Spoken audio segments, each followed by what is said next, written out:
episode of Turnbuckle Talk with me, Steven Spies. On today's episode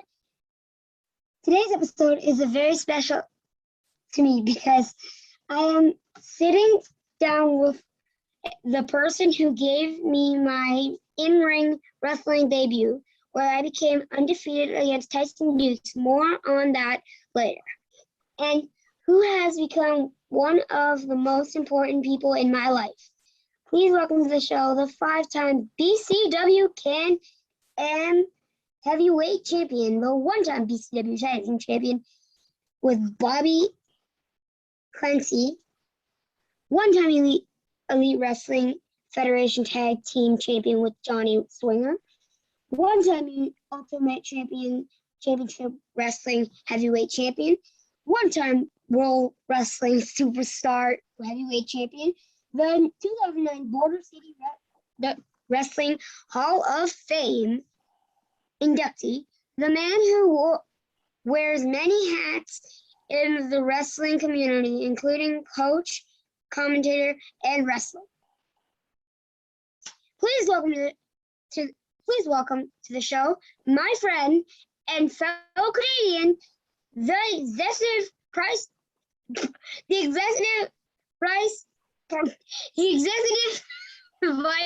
president of Impact Wrestling, Mr. Scott D. Moore! Wow, what an introduction, Steven. So, boy, I'm feeling pretty good about myself now. Now, I'm giving you a little secret. If you ever struggle with my title, you can always just say EVP. EVP. Yeah, EVP. I screwed that one. It's a long one. So, great job, buddy. Thank you. You've won a lot of titles.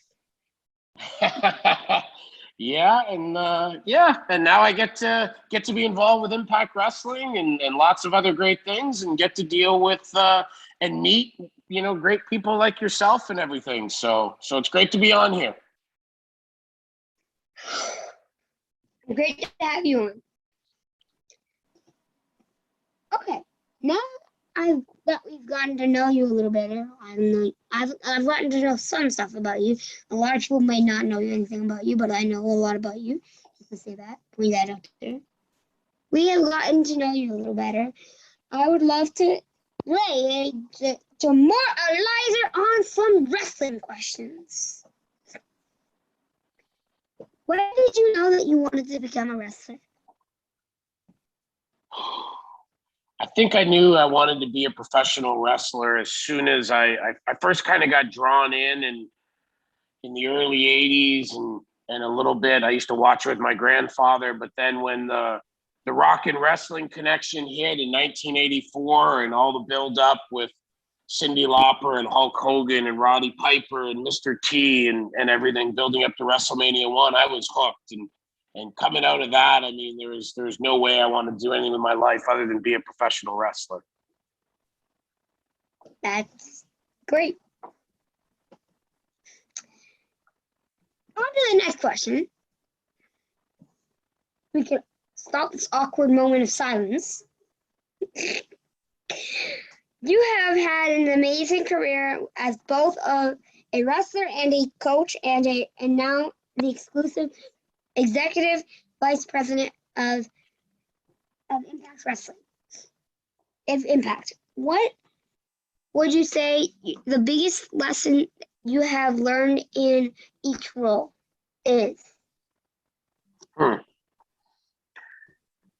think as a wrestler, I think the most important thing that I learned was about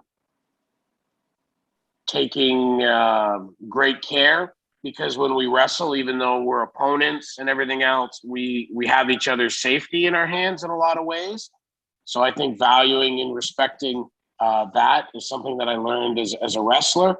As a coach, I think I learned that everybody's different and there's no one set, one set of rules or one certain way that everything has to be done. I think people as individuals learn differently and have different skill sets. And if you're a good coach, if you're a good teacher, you find out how to get through to your pupil, your trainee, your student, and you find out how to tailor things to them.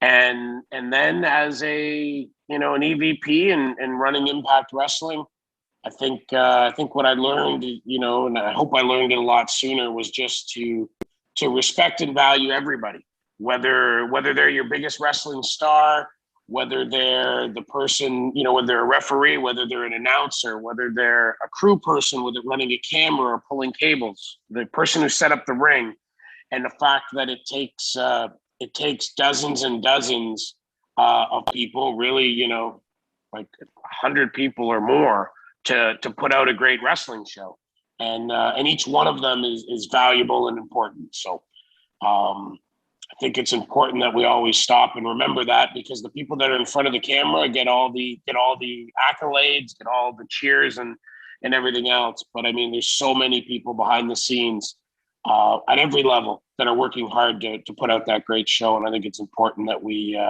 respect and show appreciation for all of them. That's a great message. Show appreciation to no matter who they are, where they are. It's show appreciation. Absolutely. What has been your favorite in-ring moment of your career, and why? I mean, I guess I'll default to the fact that many moons ago, I mean, over 23 years ago, in fact, scares me to say that, I shared a ring with one of my best friends, D'Lo Brown, and the most electrifying man in sports entertainment and now entertainment in general, Dwayne "The Rock" Johnson. So sharing the ring with a guy like that, getting to know Rock and traveling a little together and stuff, like that was a cool moment for me. It was cool to bring a guy like The Rock to Windsor, because he was already a mega star, not the star he is today, but already a mega wrestling star.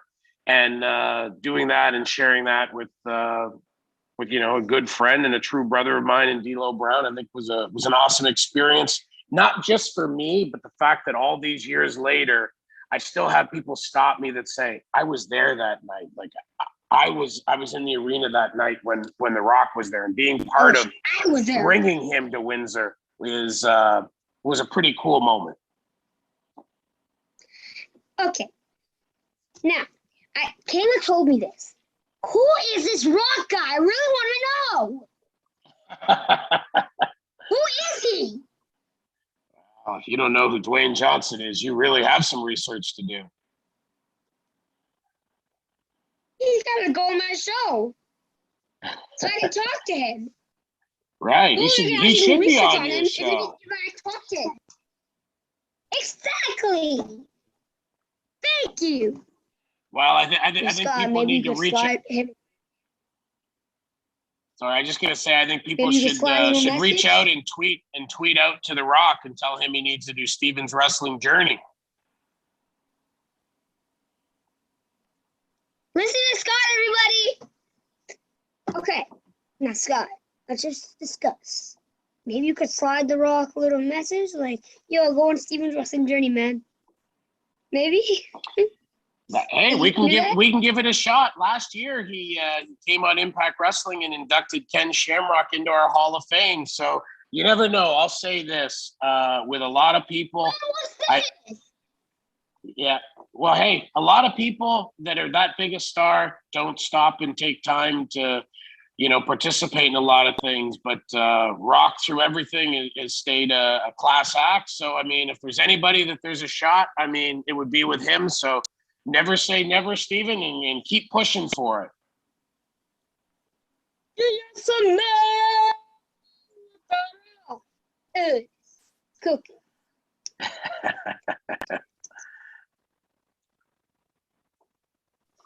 See, you can do wrestling impressions. Never give up. Hustle, loyalty, respect. There you go. Dun, dun, dun, dun, dun, dun, dun, dun. Number 4. What does it feel like to own a wrestling training facility and see wrestlers that have gone through it grow, go, grow and go on to have a very successful career is knowing that you helped in that process. You know, it's being able to be part of training and developing athletes and people is very rewarding. I love being able to work one-on-one with people, being able to help develop their skill set. And, you know, whether it's Rhino or Chris Sabin or Alex Shelley, or as I just got this in the mail from my old student and buddy, Kushida. Is there a new figure? Yeah, it just came out. Kushi sent this to me. I just got it in the mail. So shout out to Kushi. If you're not, you should be watching NXT every Tuesday night to see Kushi, because Impact Wrestling is on Thursday. So what else do you have to do on Tuesday? And you can support a great guy like Kushida, who's a Can-Am grad and a great friend. And yeah, just helping people achieve their dreams is cool, man.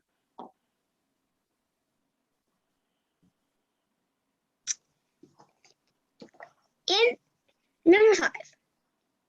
In your career, you have fought in different wrestling companies. What would you say your toughest match has been, or your favorite storyline, and why?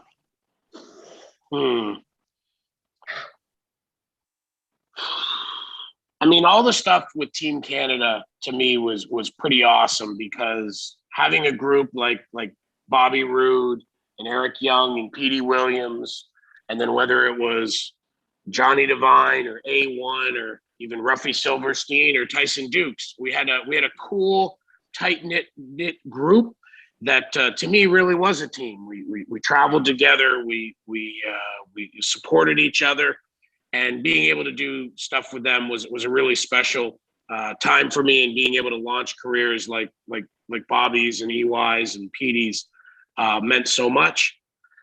And boy, it's tough. Like wrestling the American Dream, Dusty Rhodes, who was a childhood idol of mine, and getting to do that as part of a storyline and thing with TNA Impact and with Team Canada was just so ultra cool, because Dusty Rhodes was the Hulk Hogan, the Rock, the Seth Rollins, the Roman Reigns, you know, the Brock Lesnar of his time. And, you know, to have grown up, you know, looking up to him and thinking, hey, that's a guy that I want to be like, getting to share the ring with him and, you know, and do promos and everything else and travel together. I mean, was a pretty cool experience.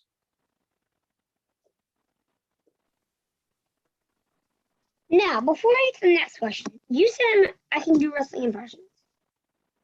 Well, I've heard you do The Rock and John Cena, so yeah. If I can do The Rock, I have to know how to do this. Whoa. Eyebrow raise. Yeah, buddy, you got a hell of an eyebrow raise there. You're a Brahma bull in training. Yes. What's a Brahma bull? Oh, that. Hey, Steven, how did you? Just kidding. Steven, how did you learn how to raise your eyebrow? It doesn't matter how you learn to raise your eyebrow. You didn't get me. I didn't say anything. You started talking, buddy. I think I got you. Okay, Scott. Yeah, buddy. Seriously though, what's your favorite thing to drink? Coffee. It doesn't matter what your favorite thing to drink is. Got you. Touche. Touche. Okay.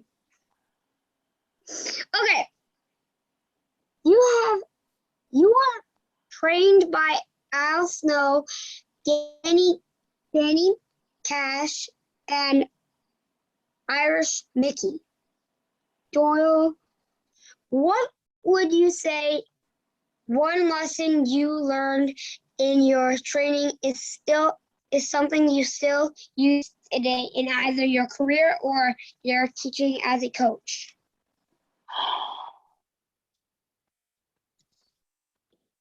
Oh man, I guess I mean there's so many things that I learned over the years from.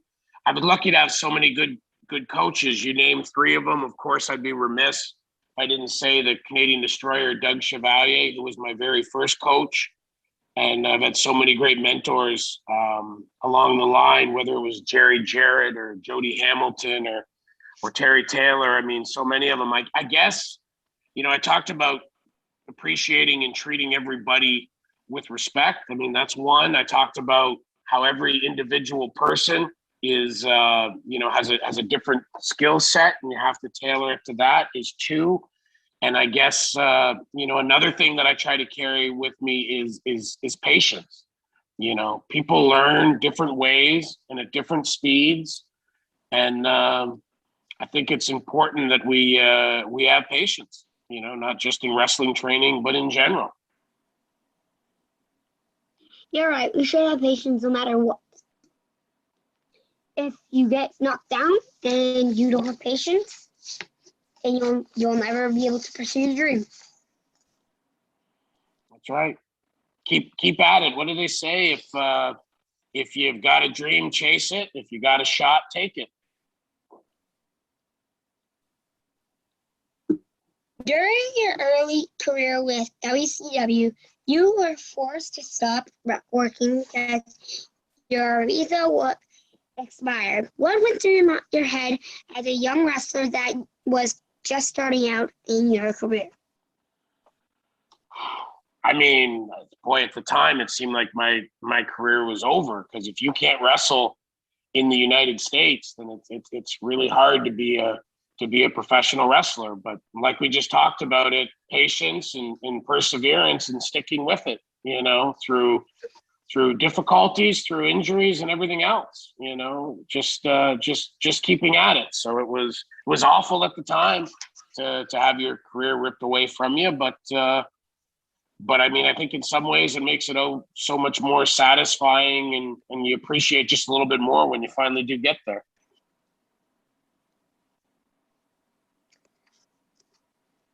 You were a part of Team Canada as their coach and led them to many victories, like the one against Jerry, Linney, Dusty Rhodes, and Dustin Rhodes. And is in some cases had some betrayals, like when Christian Cage turned his back on you. What would you say is your most memorable moment with Team Canada? Oh, there's so many of them to think about, and I do remember when we were doing our first ever, because we used to do weekly pay-per-views on Wednesday, and then we started the weekly Impact television show, and it built up to the first ever 3-hour Sunday night pay-per-view for TNA Impact Wrestling. And I just remember a moment backstage with all of Team Canada right before, we're getting ready to head out there. And it just being together and realizing, that moment we had, Petey, and Bobby and EY and everybody just went out there and put on such an unbelievable performance, and just being there and soaking it all in together, and just kind of stopping and looking and saying guys, look where we came from, a bunch of people from Canada, from independent wrestling, from little shows in front of 50 and 100 people, to being here on an international pay-per-view, in this building packed with people. It was just a special moment just to be there with people that I cared about and appreciated. And it's something that I'll never forget that moment. I'll never forget that feeling. Okay, Scott, give me 1 second, okay? Speaking of Canada, we have many great wrestlers like Bret Hart, Christian Cage, Kenny Omega, and my good friend Edge, and of course Edge, and of course you. To name a few, but they have so many struggles to make it into the big wrestling promotions. Why do you think that is, knowing how much talent we have here? I think that Canada's always had some of the most talented professional wrestlers in the world. And if you look at it over the years, from the Stu Harts and the Pat Pattersons and the Edwin Carpentiers and the Vachons, just so many unbelievable talents. And it goes up through all those people that you've named and continues still today with all the great talent that's out there. I think it's hard in general to make it in professional wrestling. Like any sport or entertainment field, it's like there's so many people that want to make it and so few that really get to. I think it's hard in general. But then you look at it being in Canada, I think it's even harder for non-Americans because, wrestling is predominantly a US based sport. And getting into the US, just being able to prove your worthiness to be able to get a work visa to be able to be in the US is so hard. So it takes so much more. I think that in a lot of ways, Canadians and really all international wrestlers in many ways have it harder than Americans, in the sense that you have to meet a certain threshold. You have to get to a certain point just to prove you deserve the opportunity to try to make it in the US wrestling scene. So it's very hard to do. And I think it's a testament to how great the Canadian talent has been now and through the years, that so many of them have broke through. And it's because of, I remember, Bret Hart, who's, not just a great wrestler, but is just a great person and a great Canadian. It meant a lot to guys like Bret and that to help the next group of Canadians along. So, I mean, that's what it takes. It takes somebody who's there reaching out and trying to help. Like, I don't know if you're there or not, Stephen, but when I got to sign Josh Alexander at Battle Arts at that Destiny Wrestling show, it was a chance for me to take a young Canadian and give him an opportunity. You just guessed my next question. Speaking of Canada, Canadian wrestlers, I was at the Destiny Wrestling show where you presented Josh Alexander, aka the Walking Weapon, with his Impact Wrestling contract. What did that moment mean to you, knowing that you were a huge part of helping him to achieve his dream of working with a big wrestling company? Yeah, getting a chance to be part of giving Josh Alexander that opportunity was a great moment for me. There's people who had reached down and helped me up over the years, and without that, I don't think I'd ever gotten the opportunities I did. And I'd watched Josh Alexander grow and develop over the years. He as he developed as an athlete, as he developed as a human being. Josh Alexander is a fantastic wrestler, a great athlete, and even better person.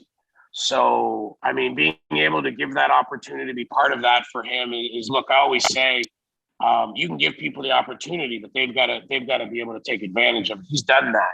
One of my old mentors, Jody Hamilton, used to say, I can get you a seat at the table, but then you got to fight for whatever food's going to end up on your plate. And Josh Alexander has been fighting, scratching, clawing for years for the chance to be where he's at right now, which is on the verge of a main event of the Bound for Glory pay-per-view and a shot at becoming the world's champion. That's why he's the Walking Weapon!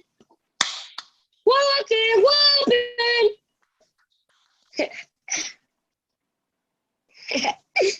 Back in 2018, Impact Wrestling had the biggest wrestling debut in history when they had one of the youngest wrestling superstars to enter the ring for one night only match, where he still remains undefeated against Canadian wrestler. I'll give you a guess who it is first. Like, who stepped in the ring? Who stepped in the ring? I think his name might be Who's the Steven. youngest wrestler? Who's Steven? I don't know, some punk kid. You know what? You know what? No, I'm gonna save it. You're lucky. I'm gonna save it. I'm gonna save it. Tyson Hendricks. What did it mean to you to see that moment where you made my dream come true of being able to become a wrestler, even if it was only one night, and knowing that you helped make that happen with Ross Foreman? Yeah, I mean, I think that for anybody who was there that night at the Rebel Entertainment Complex in Toronto, got to witness a special moment. You know, Steven, I think you probably hear it a lot. You're a special person.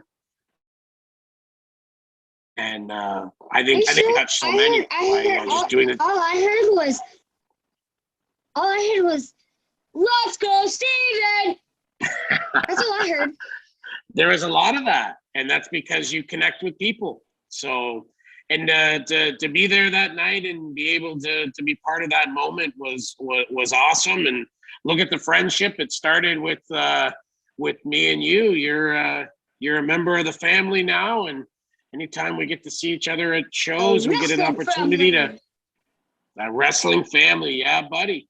And everybody gets excited to see you just as you get excited to see us. So it's always one of the joys of coming up to Toronto, getting to see you and your brother and everybody, and just being able to catch up and hang out. Thank you. Back in 2019, you guys filmed a special Impact Wrestling show where there was a throwback to like the 1970s. What was the idea behind that show? Will you guys do one of those again? Because it was really funny to see live. Yeah, I mean the idea. No. You can go first. Okay. Look, it was a lot of fun to do. It's always fun to take a look back in time, and it's great to be able to play different characters for a night. And that was a lot of fun. I think the crowd enjoyed it. I think the audience that watched it at home on TV enjoyed it. And I'll tell you, it was one of the most fun days we had at Impact Wrestling, being able to play around and have some fun, pretending it was like, you know, back in the olden days. Will we do it again? Absolutely. You know, I think COVID has pushed back a lot of things that otherwise we would have done, but 100% you'll be seeing the return of the IPWF in the near future. Awesome. On that note of that special show, what did it mean to you and Don Callis to know that you had two mini-me's running around the arena trying to sign new contracts to Impact Wrestling and settle the debate? Do you think? Hold on, give me a second. Do you think that Mini Don Callis and Mini Scott should have won first place? Not that I'm trying to be biased or anything, just setting a debate. Well, I would say this. I don't think there's even a debate. Look at me when you talk. Oh, whoa. So I don't think there's a debate, Little Scott. I think there's no way that Little Scott and Little Don didn't win that competition. And I think it was a high crime that somehow somebody else was chosen, because that was a travesty of justice. Yeah, to heck with Macho Man. Little Scott and Little Don were the winners. Thank you. Now we'll save the rest for next time since Scott has to go for a meeting, guys. So, well, guys, that's all the time we have for today. I want to say a huge thank you for taking the time out of your busy schedule to come on my show today. It means the world to me to have you as not only as my guest, not only my guest, but also my friend and my adopted uncle. Well, Do you you have any truly final are. words for my viewers? Yeah. Scott? Yeah, Stephen, I'm so glad that we got to meet and know each other. And you're my nephew, just like the other nephews I have, and I always look forward to seeing you. And I just been happy to be here. It's been fun, and I've got let me I've got one thing that's important that everybody out there knows, and that's that they need to go and they need to follow Steven's wrestling journey with their notifications on, all of them, and very important, they need to click that like button, because if they don't click that like button, I'm gonna get little Scott and we're gonna go chase them all down. Yes, yes, yes.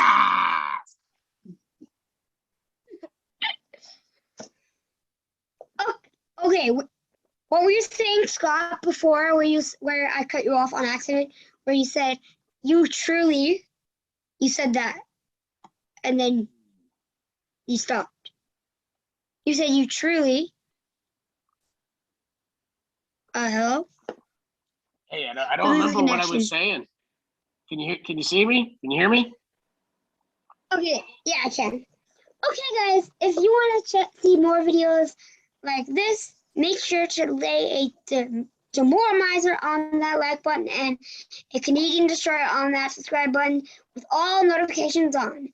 Until next time, guys, always remember to never give up and be yourself. Bye, guys!